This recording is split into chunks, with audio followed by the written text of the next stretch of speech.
Oi pessoal, tudo bem com vocês? Hoje nós vamos estudar sobre a independência do Brasil em comemoração ao Dia da Independência, que é o 7 de setembro. Foi ontem, né? Semana da Pátria. Então, a nossa aula será uma análise sobre esse período que basicamente vamos abordar de 1806, com o bloqueio continental, até 1825.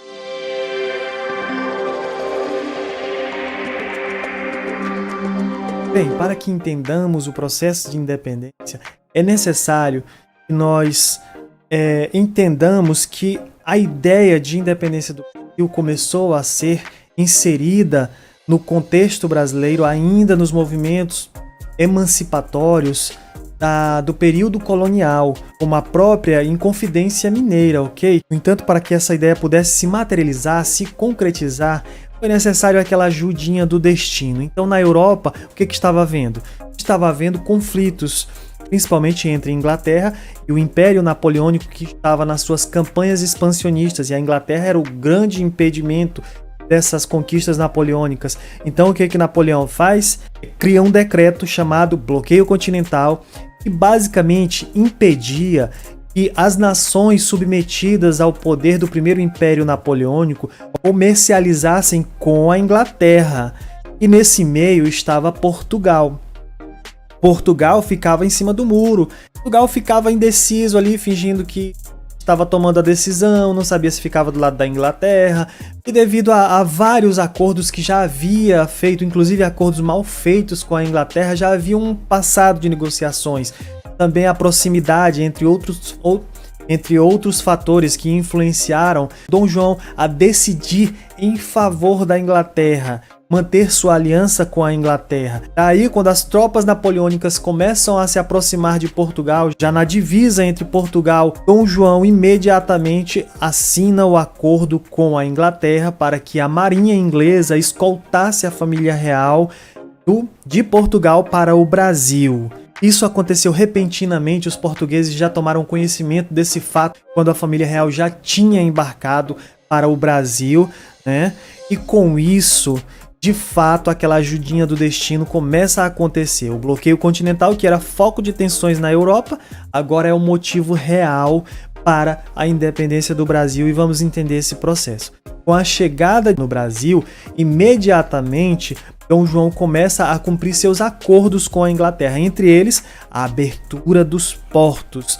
Encerra-se o pacto colonial, o que deixa as elites portuguesas muito prejudicadas com essa ação, pois a partir de agora eles perderiam o monopólio com a sua colônia mais rica, sua principal fonte econômica, ok? E saídos de Portugal em 29 de novembro de 1807, vão chegar no Brasil em 22 de janeiro de 1808.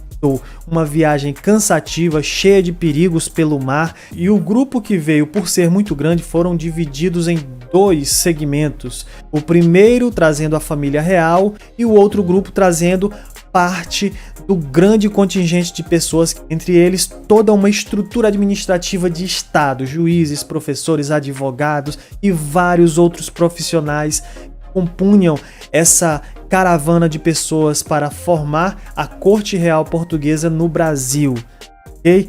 Lembrando que Dom João, além de trazer sua corte, trouxe também o Tesouro Real, uma quantidade de livros gigantesca que formaria depois a Biblioteca Nacional, entre vários outros itens que ajudariam a compor o novo Estado brasileiro que estaria por vir.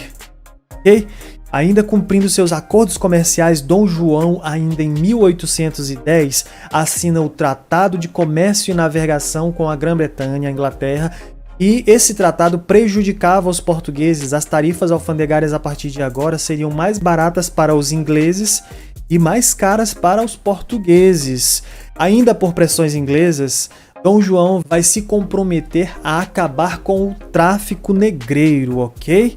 E considerando ainda que Dom João estava gostando de sua estadia no Brasil, em 1815, para governar a partir da colônia, ele vai elevar a colônia ao status de Reino Unido a Portugal, Brasil e Algarves, o que vai atender muitos anseios das elites locais brasileiras e vão conquistar status, prestígio e com isso vão fazer de tudo para permanecer nesse poder, nessa condição de elevação. Daí para frente, haverá um embate entre as elites locais e as elites portuguesas que vão disputar a hegemonia desse poder recém-conquistado, ok?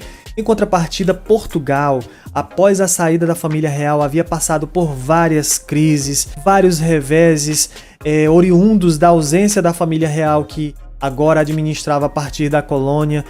Então, finalmente em 1820 estoura a Revolução do Porto, ok? A Revolução Burguesa de Portugal.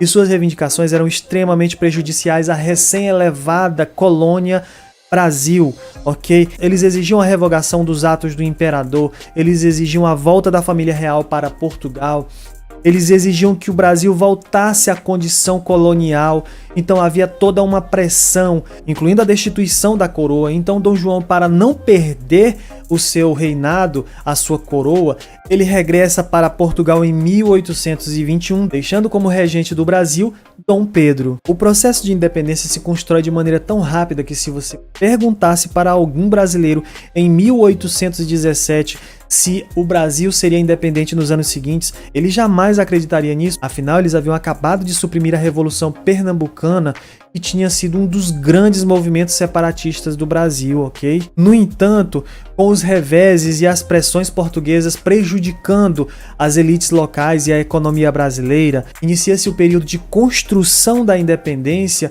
incluindo pressões sobre o próprio Dom Pedro, que já estava sendo informado pelas elites locais que haveria sim a independência do Brasil com ele ou sem ele. Então Dom Pedro começa a medir o ambiente para saber se haveria apoio para esse processo de independência. Ainda em 9 de janeiro, Dom Pedro recebeu a determinação das cortes portuguesas de abandonar o Brasil sob pena de perder o comando do Brasil e ainda desfazendo todos os atos pregressos de Dom Pedro. Então, ainda em 9 de janeiro, Dom Pedro se rebela, descumpre a ordem. Esse dia inclusive fica conhecido como o famoso Dia do Fico, ok? Então, durante uma viagem para São Paulo, exatamente para analisar, medir o termômetro se teria apoio para essa independência, Dom Pedro havia deixado na regência Maria Leopoldina, que recebeu de Portugal cartas ameaçando a revogação de todos os atos de Dom Pedro, exigindo a volta de Dom Pedro para Portugal. Então ela percebeu o perigo que seria permanecer ligado a Portugal. Então Maria Leopoldina assina a independência do Brasil e manda informar Dom Pedro que no dia 7 de setembro de 1822 dá o famoso Grito do Ipiranga, né? Curiosamente, acredita-se hoje que não é possível ganhar um país no grito, mas simbolicamente houve o Grito do Ipiranga, mesmo com o imperador totalmente desconfigurado daquele famoso quadro heróico de Pedro Américo, né?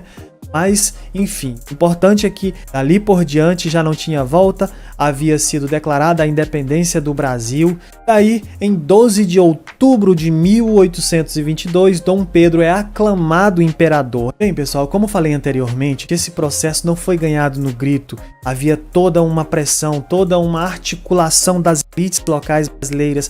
A construção desse processo estava totalmente embasada nas lutas por poder entre as elites locais brasileiras e as elites portuguesas por questões econômicas, disputa por poder mesmo. E de fato essas elites conseguiram impor a sua vontade. É um processo que já não teria mais como remediar. Vários países já haviam feito suas independências, isso já vinha sendo trabalhado no imaginário brasileiro, incluindo as revoltas coloniais. No entanto, essas elites arquitetaram tudo para que não houvesse participação popular, para que se evitasse maiores conturbações sociais, a exemplo do Haiti com as revoltas de escravos. Então havia todo esse temor, sem falar que a população brasileira dessa época era formada pelas minorias, excluídos, né? Então havia sim esse medo de uma revolta de escravos. Acredita-se que havia próximo de 3/4 de escravos africanos em determinado momento, então era muita gente. E para que essa situação não saísse do controle, eles arquitetaram tudo sem a participação popular. No entanto, não podemos deixar de mencionar e exaltar a participação feminina, com a própria Maria Leopoldina, no momento que ela era governante regente, tomou a decisão de assinar a independência do Brasil. E Dom Pedro, é claro, apoiou, já não tinha mais como voltar atrás, estava assinado o documento, ok? Outra mulher muito importante que eu gostaria de citar foi Maria Quitéria, uma mulher que fugiu de sua casa para se alistar nas tropas pró-independência na Bahia.